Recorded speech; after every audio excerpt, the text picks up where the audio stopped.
Assalamualaikum warahmatullahi wabarakatuh.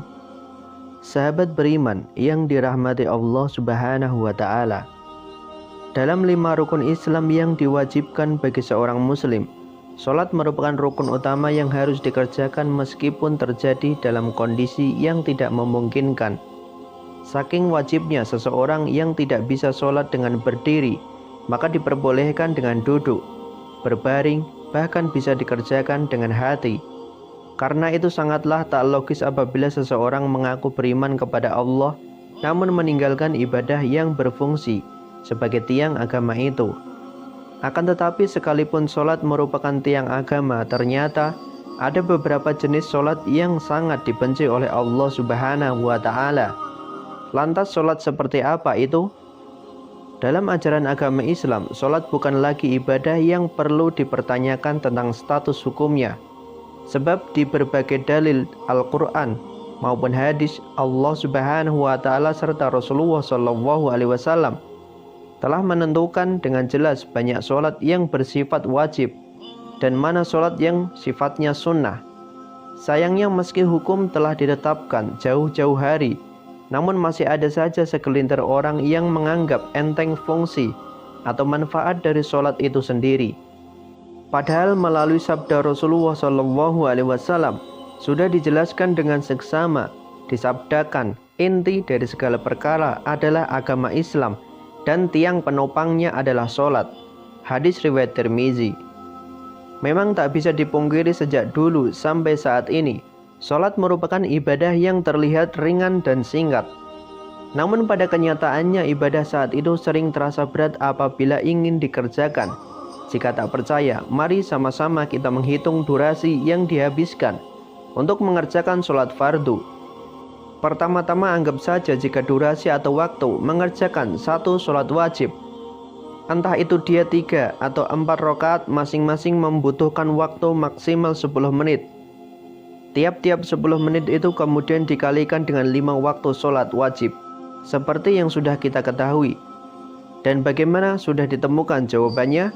Artinya dalam 1 kali 24 jam atau 1440 menit, umat muslim hanya diperintahkan hanya 50 menit oleh Allah untuk mengerjakan kewajibannya sebagai seorang hamba, atau lebih detailnya lagi masih tersisa 1390 menit yang dapat digunakan untuk mengerjakan aktivitas dunia yang lain.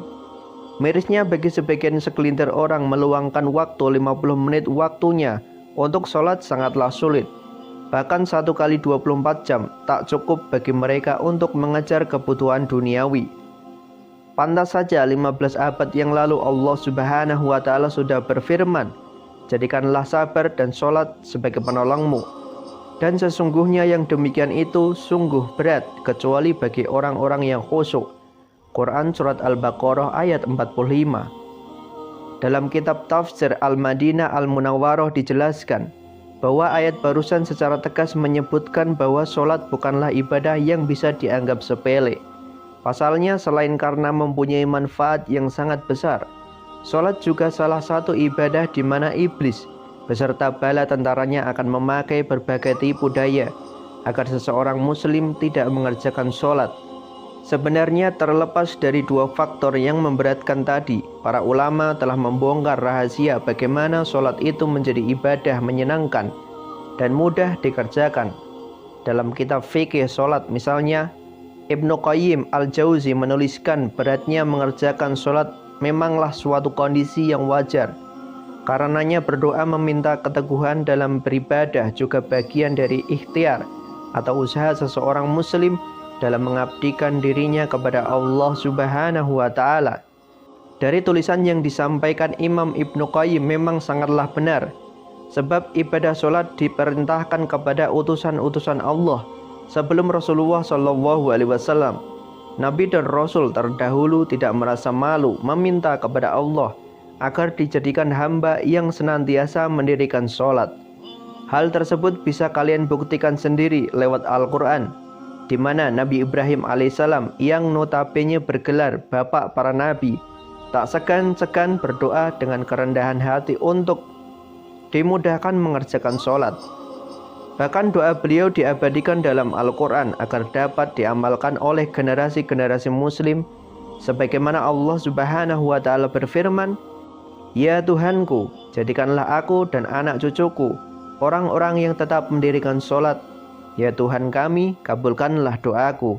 Quran Surat Ibrahim ayat 40. Mengejutkannya, menurut Syekh Wahbah Zuhali dalam kitab tafsir Al-Wajiznya, ketika Nabi Ibrahim memanjatkan doa pada ayat tadi, Allah Subhanahu wa Ta'ala mengabulkan doa sang Nabi dengan menjadikan beliau dan keturunan-keturunannya menjadi orang yang istiqomah mendirikan sholat.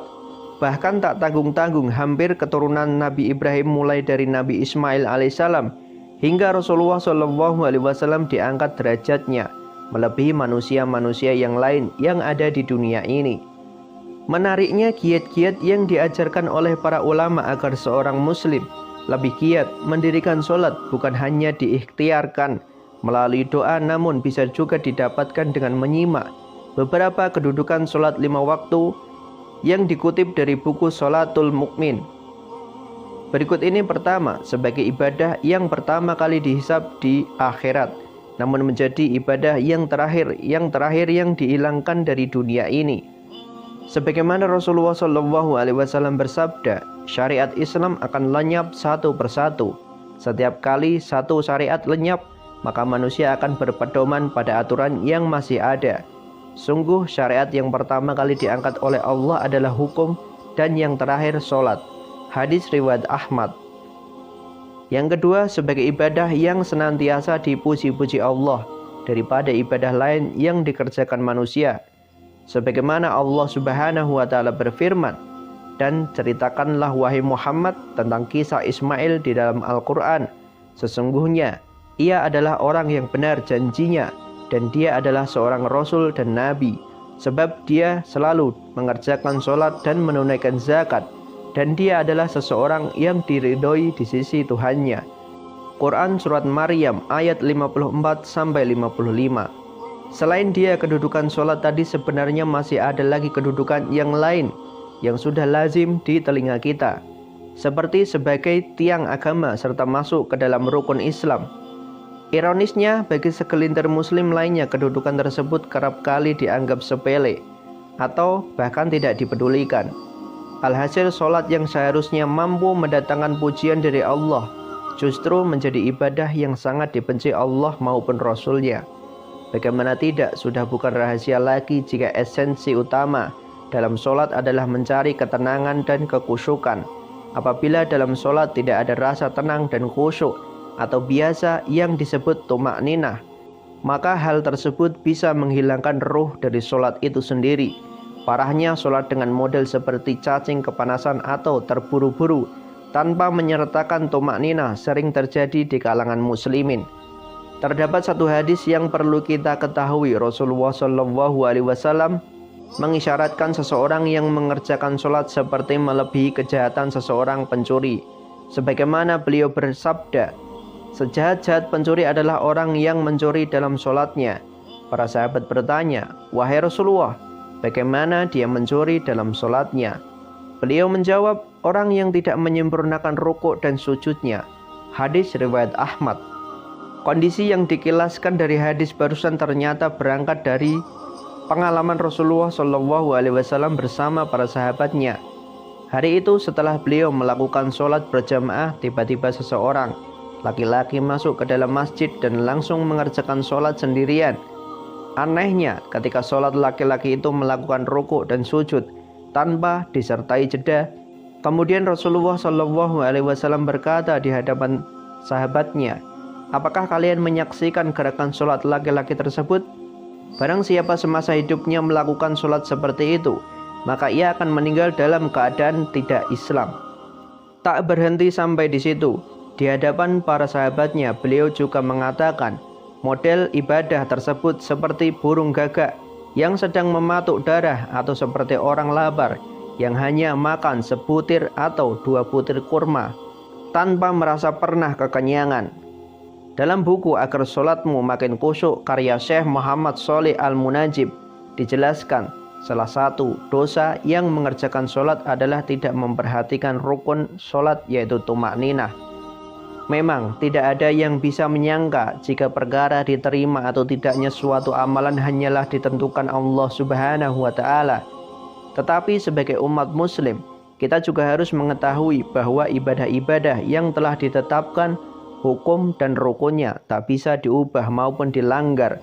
Wahai sahabat Muslim, sudahkah sholat kita khusyuk dan tumakninah? Semoga sholat kita selalu dalam jalur rukun dan hukum yang telah ditetapkan.